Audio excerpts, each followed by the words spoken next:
আজকের ভিডিওটা অনেক সুন্দর হতে চলেছে। আমি কিন্তু অলরেডি বিউটিশিয়ান হয়ে গেছি। আমার এই ভিডিও শেষে আগের ভিডিওর কিছু কমেন্টের রিপ্লাই দেব আমি। এমন সাউন্ড করতেছে মনে হয় বুড়া মানুষের পাত দিতেছে। কতটুকু আছে আমি কমো যে যখন এই টাইমটা দিতেছি এই মুহূর্তে আমি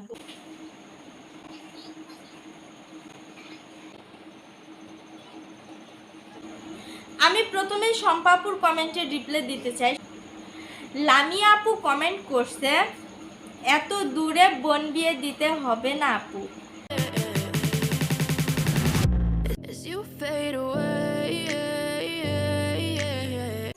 হ্যালো গাইজ, আসসালামু আলাইকুম, ওয়েলকাম টু মাই চ্যানেল ঝিলিক সীমা। আজকের ভিডিওটা অনেক সুন্দর হতে চলেছে। তার কারণ হচ্ছে আমি কিন্তু অলরেডি বিউটিশিয়ান হয়ে গেছি। আমি একজনকে ব্রাইডাল শ্যুট করাবো, আর আজকের ব্লগে থাকছে সেটারই চমক। আজকের ব্লগে প্রথম আমি কাকে মডেল বানাতে পারি। অলরেডি এতক্ষণে হয়তো বা আপনারা সেটা বুঝে গিয়েছেন। হ্যাঁ গাইজ, যারা বুঝতে পেরে গেছেন তাদেরকে তো বলার কিছু নেই, আর যারা এখনো বুঝেননি তাদেরকে বলতেছি। আমার প্রথম মডেল হচ্ছে নদী। হ্যাঁ, নদীকেই আজকে আমি প্রথম মডেল বানাতে চলেছি আমার ব্লগে। আমি এত তাড়াতাড়ি বিউটিশিয়ান কিভাবে হলাম সেটা অবশ্যই জানতে চাচ্ছেন। ভিডিওটা দেখতে থাকুন, একটু পরে অবশ্যই জেনে যাবেন। তো দেরি না করে শুরু করতেছি আজকের খুবই সুন্দর একটি ব্লগ, তো সেটা এনজয় করুন।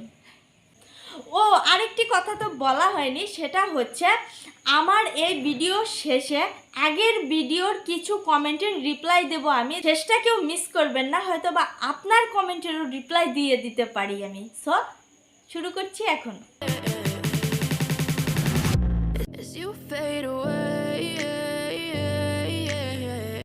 এখন আমি আমার মডেলকে ডেকে নিব সাজানোর জন্য। দেখি আমার মডেল কি অবস্থায় আছে। ও তো আপনারা সবাই জানেন পরিপাটি হয়ে থাকে, কিন্তু তেমন একটি সাজগোজ এরকম হয়ে থাকে না। তো এখন আমি আমার এলোমেলো মডেলটাকে ডেকে নিচ্ছি। সো আপনি আসুন। তো চলে এসছে আমার মডেল। তো এখন আমি মডেলকে সাজাতে চলেছি, কেউ মিস করবেন না। যেহেতু আমি নতুন বিউটিশিয়ান, তো আপনারা দেখে বলবেন আমি কিরকম সাজিয়েছি। এই যে আমি এটাকে এভাবে ধরেছি কারণ আমি ইউটিউবে দেখেছিলাম মেয়েরা যখন ভিডিও করে তখন এভাবে ধরে, এই জন্য আমি এভাবে ধরেছি। এমন সাউন্ড করতেছে মনে হয় বুড়া মানুষের পাত দিতেছে। অনেক কষ্টের পর বের হয়েছে। কতটুকু আছে? এখন আমি যেটা দিচ্ছি সেটার নাম হচ্ছে প্রাইমারি। ওহ না, সরি, এটার নাম হচ্ছে প্রাইমার। তো প্রাইমার দেওয়া হয়ে গেছে। এখন আমি ব্রুটা কালার করে নেব। ব্রুটা কালার করার জন্য আমার কাছে অন্য কিচ্ছু নেই, এই জন্য আমি আইশ্যাডো দিয়ে ব্রুটা কালার করে নিলাম। আমার এখন ব্রু আর্ট করা শেষ হয়ে গেছে। এখন আমি কনসিলারটাকে টিপে টিপে বের করতেছি। কনসিলারটা দিব কারণ ওর চোখের উপরে অনেকটাই ডার্ক সার্কেল আছে, এই জন্য আমাকে কনসিলারটা ব্যবহার করতে হচ্ছে চোখের উপরে। যাই হোক, কনসিলারটা দিচ্ছি আমি খুবই সাবধানের সাথে, কারণ একটু এরকম সেরকম হয়ে গেলে আইব্রুটা নষ্ট হয়ে যেতে পারে। এই জন্য আমি কনসিলারটা অনেক সুন্দর করে টেনে টেনে দিচ্ছি। আবারও কনসিলারটা টিপতে হচ্ছে কারণ কনসিলারটা প্রায় শেষ হয়ে গেছে, এই জন্য একটু পর পর এটা টিপে টিপে দিতে হয়। আমার মডেল তো একটু একটু মিষ্টি মিষ্টি হাসতেছে। আমার মডেলের হাসির কারণ হচ্ছে রাইয়ান একটু পর পর একটা করে কথা বলতেছে, আর আমার মডেল একটু একটু করে হাসতেছে, কিন্তু আমার মডেল কিন্তু দাঁত বের করছে না। কি শুরু করছো বাবা তুমি? মেকআপ করতে দিবা না? মেকআপ করতে? কেন কেন? এদিকে আমি ওকে মনোযোগ সহকারে সাজাচ্ছি, আর নদী ওদিকে মোবাইল টিপতে ব্যস্ত। তার কারণ ওর প্রচন্ড পরিমাণে ঘুম পেয়েছে, মোবাইল টিপলে নাকি ওর ঘুম চলে যাবে। এখন আমি বিউটি ব্লেন্ডার দিয়ে কনসিলারটাকে ব্লেন্ড করে নিচ্ছি, যাতে খুব সুন্দরভাবে কনসিলারটা চোখের উপরে বসে যায়। কনসিলারটা বেশি হয়ে গেছিল বলে আমি ফেস পাউডার চোখের উপরে একটু আলতো করে লাগিয়ে নিচ্ছি। এখন আমি ব্রুর উপরেও কনসিলার দিয়ে নিচ্ছি, যাতে ব্রুটা দেখতে অনেক সুন্দর লাগে। আসলে আমি তো ইউটিউবে দেখেছি, তাই ইউটিউবে যেরকম যেরকম অনেক সময় করা হয় আমিও সেম একই করতেছি। তো আপনারা শুধু দেখবেন যাতে আমার কোনো ভুল ত্রুটি না হয়, আর যদি ভুল ত্রুটি হয় তাহলে অবশ্যই কমেন্ট করে আমাকে জানিয়ে দিবেন। আসলে আমি তো নতুন বিউটিশিয়ান। তো যাই হোক, আবারও ফিরে আসি আমার ভিডিওতে। ওদিকে মুরগি, আমি ভিডিও শুরু করলেই মুরগি আমার সাথে অত্যাচার শুরু করে দেয়, ডাকাডাকি আরম্ভ করে দিয়েছে। নদীর কিন্তু জোড়া ভুরু, তো ওর জোড়া ভুরুটা থাকার কারণে আমি কনসিলারটা দেওয়ার পরে ভুরুটা অনেক পচা দেখাচ্ছিল। এই জন্য প্রথমে ভেবেছিলাম জোড়া ভুরুটা রাখবো না, কিন্তু পরে দেখা যাচ্ছে জোড়া ভুরুটাতে যদি আমি না রাখি তাহলে ভালো দেখা যাচ্ছে না। এই জন্য আমি জোড়া ভুরুটাও রেখে দিলাম। সাইডে এখন কনসিলার করে দিলাম যাতে দেখতে ভালো লাগে। উপরে একটু ডার্ক সার্কেল আছে, ওখানেও কনসিলার লাগিয়ে দিলাম। তো এখন আমি টিপে টিপে ফাউন্ডেশনটা বের করতেছি, হাতের উপরে নিয়ে নিলাম, কারণ আমি ইউটিউবে দেখেছি মেয়েরা হাতের উপরে ফাউন্ডেশন রাখে। ফাউন্ডেশন প্রায় শেষ হয়ে গেছে, কিন্তু আমি বুঝতেই পারিনি যে আমার ফাউন্ডেশন প্রায় শেষ। তো ফাউন্ডেশন এখন মুখের উপরে এই যে এইভাবে লাগিয়ে নিচ্ছে। দেখুন কেমন লাগছে পোশাকে, ভূতের মতো না? পুরাই ভূত। ফাউন্ডেশন দেওয়া শেষ। এখন আমি ওকে বিউটি ব্লেন্ডার দিয়ে অনেক সুন্দর করে এটাকে ব্লেন্ড করে দিচ্ছি যাতে একটু দেখা না যায়। ওদিকে একটু পরপর শিউলি এসে ক্যামেরার সামনে হাতটা দিচ্ছে যাতে ভিডিওটা নষ্ট করতে পারে।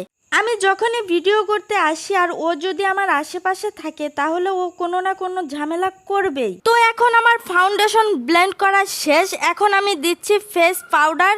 সম্পূর্ণ মুখে মেকআপ ব্রাশ দিয়ে আলতো করে খুব সুন্দর করে ফেস পাউডারটা মিক্সড করে নিচ্ছি।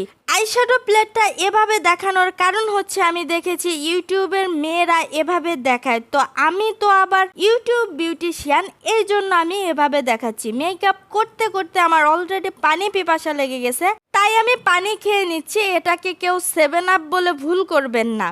তো এখন আমি শুরু করতেছি আইশ্যাডো দেওয়া। চোখের উপরে খুব সুন্দর করে এটাকে দিচ্ছি যাতে দেখতে অনেক সুন্দর লাগে। তো আমি 3টা কালার করতেছি, হয়তো বা 2টা বোঝা যাবে, কিন্তু আসলে এখানে 3টা কালার করা হয়েছে।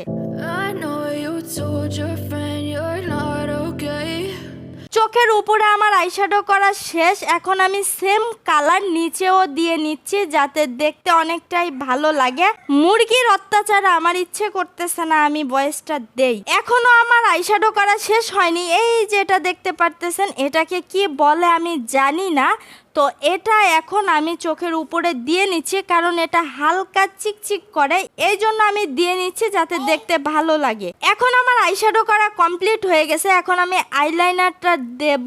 এই যে আমি এখন ওকে আইলাইনারটা দিচ্ছি। ও কিন্তু ঘুমে টুলমুল করতেছে, তো একটু পর পর ঘুমিয়ে পড়তেছে, আমি ওকে টেনে টেনে তুলতেছি। তো এখন আমার উপরে আইলাইনার দেওয়া শেষ, নিচটাও একটু দিয়ে দিচ্ছি, দেখতে ভালো লাগবে। এই যে আমার আইলাইনার দেওয়া কমপ্লিট।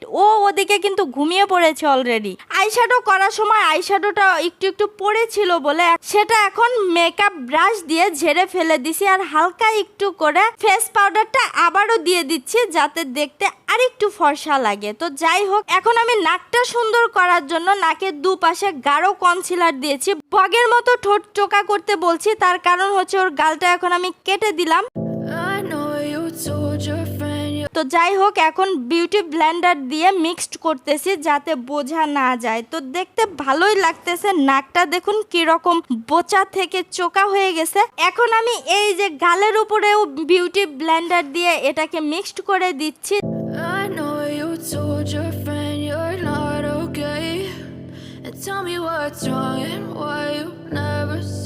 এই প্লেটটা দেখে অনেকেই হয়তো বুঝে গিয়েছেন এখন আমি কি করতে চলেছি। হ্যাঁ, এখন আমি রং করব। এই যে যেখানে কনসিলার দিয়ে গালটা কেটে নিয়েছিলাম সেখানে আমি রং করে দেব, মানে ব্লাশ অন করব।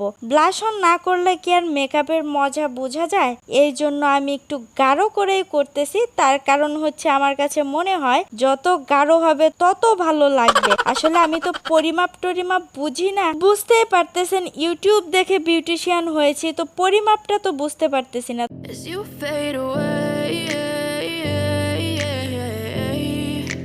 তো তো যাই হোক, এখন আমি যেটা করতেছি সেটা হচ্ছে হাইলাইটার দিচ্ছি। পসা আবার একটু একটু হাসেও। হাইলাইটার দেওয়ার পর পসাকে দেখুন কিরকম একটু একটু ভূতের মতো লাগতেছে। লিপস্টিক দিলে ততটা বোঝা যাবে না, এখন একটু একটু কেমন যেন অন্যরকম লাগতেছে, কি তাই না? হাইলাইটারটা একটু বেশি করে দিয়ে দিলাম, তার কারণ হচ্ছে দেখতে ভালো লাগবে, একটু চিকিমিকি লাগবে এই জন্য। তো আমার হাইলাইটার দেওয়া এখন শেষ, মেকআপের কাজ প্রায় কমপ্লিট, শুধুমাত্র এখন লিপস্টিকটা বাকি আছে। আগে আমি চুলটা বেঁধে নিব, তারপরে আমি লিপস্টিকটা পরাবো। তো সামনে বেনি করে দিচ্ছি, আমার চুলটা এই স্টাইলে আমি বেঁধে দিব।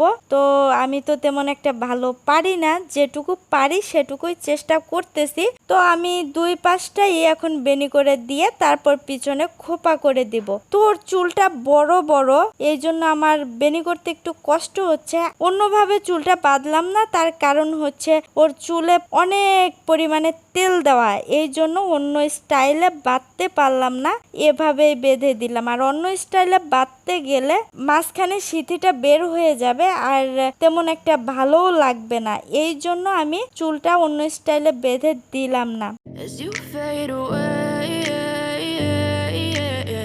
তো আমার বেনি করা শেষ, এখন আমি খোপা করে দিব। ক্লিপের সংকট দেখা দিয়েছে, ক্লিপ যে কোথায় রেখেছি সেটা খুঁজে পাইনি বলে আমি কাঁকড়া ব্যবহার করেছি, মানে শর্টকাট বুদ্ধি যেটা হয় আর কি। কাঁকড়া পেয়েছি, সেটা দিয়ে চালিয়ে দিয়েছি।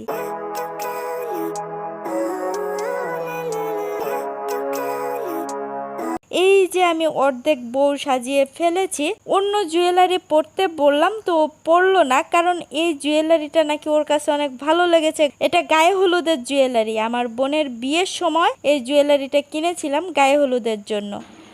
এখন পর্যন্ত আমার মডেল তার মুখটি দেখেনি, তার কারণ হচ্ছে আমি দেখতে দেইনি। ওর এত সুন্দর করে সাজার এক্সপ্রেশনটা কি আমরা দেখবো না? তো এখন আমি ওকে আয়না দেখাচ্ছি, দেখি ও কি বলে। এত দূরে নিয়ে যেতে পারবো না, কাছেই একটা আয়না আছে, সে আয়নাটা আমি এখন দেখাবো। দেখো তো কেমন লাগছে তোমার সাজটা, কি তোমার পছন্দ হয়েছে? হ্যাঁ, পছন্দ হয়েছে, খুব ভালো লাগতেছে। তো আমাকে কি তোমার বিয়েতে ডাকবা সাজার জন্য? না না না, এই কাজগুলো করা যাবে না। কেন? আপনি এত সুন্দরভাবে সাজাতে পারেন, আমার বড় আমাকে দেখে স্টপ করুন। দেখছেন ও কি বললো? আমি এত সুন্দর করে ওকে সাজিয়েছি যে ওর হাজবেন্ড ওকে দেখে অজ্ঞান হয়ে যাবে বলে ওর বিয়েতে আমায় ইনভাইট করবেন না। সো এখন আপনারা তো বুঝেই গেলেন আমি ইউটিউবের ভিডিও দেখে কত সুন্দর মেকআপ করা শিখে গেছি। সো আপনারাও এই কাজটি করতে পারেন, ইউটিউবের ভিডিও দেখে আপনারাও শিখে নিতে পারেন এত সুন্দর একটি মেকআপ। আমি একটা কথা বলবো? বলো। ইউটিউবের ভিডিও দেখে রান্না করতে গেলাম লুডুস, রান্না শেষে দেখি হয়ে গেছে সেমাই, সেই রকমই আমার মেকআপ হয়েছে। ও মা, দেখছেন কি বলছে? ও বলতে চাইছে অনেক সুন্দর হয়েছে। আপনারাও ট্রাই করতে পারেন ইউটিউবের ভিডিও দেখে এরকম সুন্দর একটি মেকআপ। তো যাই হোক, আজকে আর কথা বাড়াবো না। অবশ্যই আমি জানি আপনাদের কাছে আমার এই সাজটা আর ভিডিওটা অনেক ভালো লেগেছে। তো যদি ভিডিওটা ভালো লেগে থাকে অবশ্যই লাইক কমেন্ট শেয়ার করবেন, আর প্লিজ আমার চ্যানেলটা সাবস্ক্রাইব করে পাশে থাকা বেল আইকনটি বাজিয়ে দিবেন। এখন আমি কিছু কমেন্টের রিপ্লাই দিব। আমি প্রথমে শম্পাপুর কমেন্টে রিপ্লাই দিতে চাই। শম্পাপু আমাকে অনেক কয়টা ভিডিওতে একটু নেগেটিভলি কমেন্ট করছে। তো শম্পাপু, আমি তোমাকে বলছি প্লিজ এভাবে নেগেটিভ কমেন্ট করো না, আমি তো তোমার কোনো ক্ষতি করি নাই। আর আমাকে যদি তোমার ভালো না লাগে তাহলে প্লিজ ইগনোর করো, কিন্তু এভাবে নেগেটিভ কমেন্ট করো না। থ্যাংক ইউ সো মাচ তবুও কমেন্ট করার জন্য। লামিয়া আপু কমেন্ট করছে, এত দূরে বোন বিয়ে দিতে হবে না আপু। কেন আপু? সবাই চায় তার সামান্য একটু দূরে বিয়ে হোক, যাতে জার্নি করে আসতে পারে আবার জার্নি করে যেতে পারে। তো আমার বোনের তো ততটাও দূরে বিয়ে হয়নি। তো ও আসলে চেয়েছিল যে ওর বিয়েটা অনেক দূরে হোক, যেন 5-6 ঘন্টা আসতে লাগে আবার 5-6 ঘন্টা যেতে লাগে। সেই ক্ষেত্রে ওর বিয়েটা অনেক কাছে হয়ে গেছে, এই জন্য ওর মনে একটা আক্ষেপ রয়ে গেছে। থ্যাংক ইউ লামি আপু এত সুন্দর একটি কমেন্ট করার জন্য। তো আজ আজকে রিপ্লাই ভিডিও এভাবে দেওয়া শুরু করেছি। আজকে শুধুমাত্র 2টাই রিপ্লাই ভিডিও করলাম, নেক্সট টাইমে অনেকগুলা করব। আজকে ভিডিওটা অনেক বড় হয়ে যাবে বলে বেশি ভিডিও করতেছি না। তো থ্যাংক ইউ সো মাচ এত সুন্দর একটি কমেন্ট করার জন্য। আজকের মতো আল্লাহ হাফেজ। But I've known you too long, it hurts to watch your blue eyes fade to gray as you fade away, as you fade away.